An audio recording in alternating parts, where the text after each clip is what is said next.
Assalamualaikum warahmatullahi wabarakatuh. Kali ini saya masih membahas tentang masalah warisan. Memang masalah warisan tidak ada habisnya untuk dibahas karena dengan permasalahan yang berbeda-beda di dalam masyarakat. Kali ini saya akan menjawab satu pertanyaan.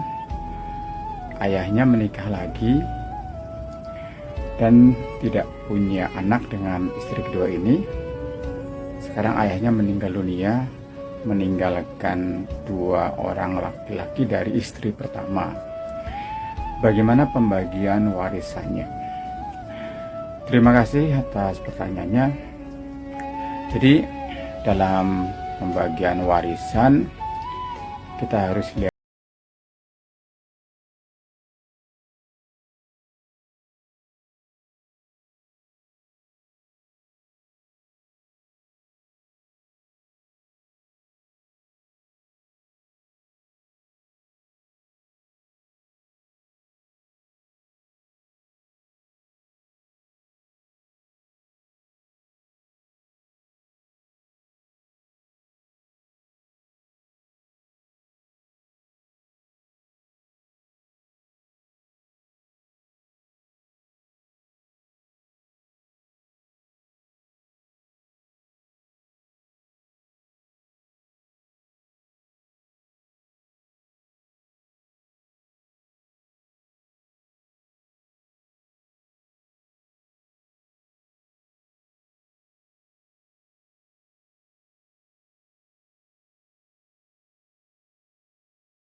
kita mengasumsikan bahwa harta bersama misalnya nilainya 200 juta. Maka dibagi 2, untuk jatah ayahnya yang meninggal dunia ini 100 juta dan untuk ibunya yang sudah meninggal juga 100 juta. Inilah yang 100 juta ini, katakanlah kita sudah menghitung bersih gitu ya. Bersih itu misalnya sudah dikurangi untuk biaya rumah sakit, kalau memang ada pengobatan, sudah dikurangi untuk kurangi untuk bayar hutang kalau ada hutang misalnya, atau misalkan ayahnya ini meninggalkan wasiat, pemberian wasiat kepada siapa sudah ditunaikan wasiatnya. Kita mengasumsikan bahwa ketika sudah dikurang-kurang itu misalnya tinggal 50 juta gitu. 50 juta itu bagian ayahnya itu dari harta bersama setelah dikurang bayar hutang, terus kemudian dikurang biaya rumah sakit, biaya penguburan dan lain sebagainya, tinggal 50 juta. Ini harta bersama ayah. Harta bersama ayah ini yang akan dibagikan kepada ahli warisnya. Tadi ahli warisnya berarti ada 2 anak dan 1 istri kedua gitu. Nah, harta waris ayah itu sebenarnya bukan hanya harta bersama. Kita lihat lagi, punya enggak ayah ini harta bawaan. Misalnya harta bawaan itu dulu waktu mau menikah dengan ibu itu sudah punya harta misalkan rumah atau tanah, itu digabung dengan uang yang tadi tinggal 50 juta, itulah menjadi harta waris. Harta bawaan maupun misalkan ada harta warisan yang diberikan dari orang tuanya dan terus kemudian digabung dengan harta bersama tadi yang 50 juta, itu menjadi harta waris. Nah, sekarang berapa kita lihat dapatnya harta ketika harta bersama sudah ditambah harta bawaan kalau ada, atau harta perolehan misalnya dia dapat warisan gitu, atau misalkan dapat hibah dari siapa seperti itu digabung dengan harta bersama menjadi harta waris. Oke, katakanlah sudah terkumpul ya, berarti ahli warisnya adalah istri kedua dan dua anak laki-laki. Kita menghitung secara kompilasi hukum Islam. Di dalam kompilasi hukum Islam, istri kedua adalah janda. Nah, janda ketika pewaris meninggalkan anak, maka janda mendapatkan 1/8. Tapi ketika pewaris tidak meninggalkan anak, maka janda mendapat 1/4. Dalam konteks ini pewaris adalah ayahnya yang sudah meninggal dunia, itu adalah meninggalkan anak, yaitu 2 orang anak. Maka janda mendapatkan 1/8. Nah, sekarang ini sering jadi perdebatan.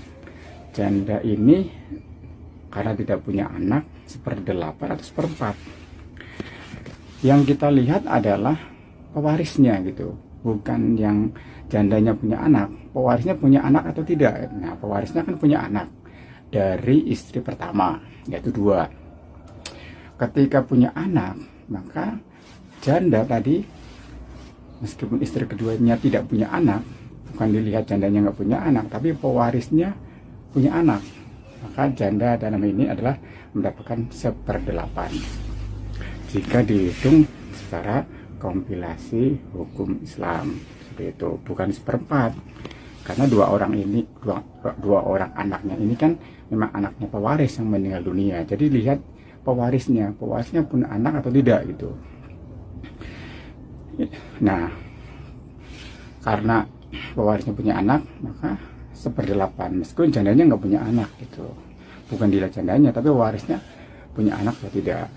Nah, kemudian sisanya buat siapa? Sisanya adalah untuk anaknya, untuk anaknya. Apalagi ini 2 orang ini adalah anak laki-laki. Misalnya sisa, katakanlah harta warisnya tinggal 100 juta misalnya gitu. Maka 1/8-nya untuk istri kedua, sisanya adalah dibagi 2 untuk anaknya. Karena misalnya anak laki-laki kan misalnya 2 bagian, cuma kan karena dua-duanya memang anak laki-laki, maka dibagi habis kepada anak laki-laki tersebut. Ya, kira-kira seperti itu kalau pembagian dalam hal ini. Jadi tadi sudah saya sampaikan awalannya mengenai harta, sudah sampai pembagiannya. Pembagiannya adalah istri mendapatkan 1/8 karena ada anak warisnya, maka sisa dari 1/8 itu adalah untuk anak-anaknya. Satu lagi barangkali ya, tadi kan ada harta yang jatah ibu, itu harta bersama. Harta ibu itu buat siapa? Yang setengahnya harta bersama. Harta ibu tentunya adalah untuk anak-anaknya, anak-anak yang Bali itu. Karena yang mempunyai hubungan darah ada anaknya. Kecuali misalnya ibunya masih punya orang tua gitu, punya orang tua, bisa ke orang tua. Tapi ketika nggak ada orang tua, maka hartanya semua ke anak-anaknya, 2 orang anak tadi, seperti itu. Baik secara kompilasi hukum Islam maupun secara perdata dalam hal ini. Nah, misalnya ada pertanyaan lagi, apakah saudara bisa dapat dari saudara kandung? Ya, jika ada anak, maka saudara tidak dapat, kecuali memang seorang yang tidak ada suami atau nggak ada istri, nggak ada ayah, nggak ada ibu, maka saudara kandung bisa mendapatkan warisan. Ya, kira-kira seperti itu. Jawabannya agak lumayan panjang ya. Jadi kalau disimpulkan dalam hal ini adalah bahwa harta yang dibagikan waris itu adalah harta jatah ayahnya, harta bersama jatah ayahnya, plus misalkan ada harta yang lain digabung. Nah, istri kedua nih mendapatkan 1/8 secara kompilasi, sedangkan sisanya adalah untuk anaknya kalau dibagi secara kompilasi hukum Islam. Kalau secara perdata ya untuk dibagi rata untuk istri dan anaknya, dibagi 3 berarti ya, istri dan anak-anaknya. Kira-kira seperti itu. Mohon maaf kalau ada kata-kata yang salah. Silahkan like, follow, subscribe SDY channel. Assalamualaikum warahmatullahi wabarakatuh.